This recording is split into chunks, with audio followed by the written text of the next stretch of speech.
ভারতে অনুষ্ঠিত হতে যাচ্ছে বাংলাদেশ সীমান্তরক্ষী বাহিনী ও ভারতের বর্ডার সিকিউরিটি ফোর্সের দ্বিবার্ষিকী সীমান্ত সম্মেলন।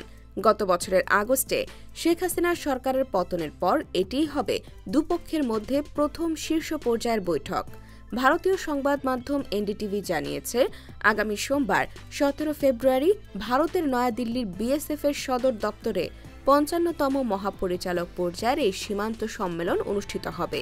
এতে বিজিবি প্রতিনিধি দলের নেতৃত্বে থাকবেন মেজর জেনারেল মোহাম্মদ আশরাফুজ্জামান সিদ্দিকী এবং ভারতীয়র পক্ষে নেতৃত্বে থাকবেন বিএসএফ মহাপরিচালক দলজিৎ সিং চৌধুরী।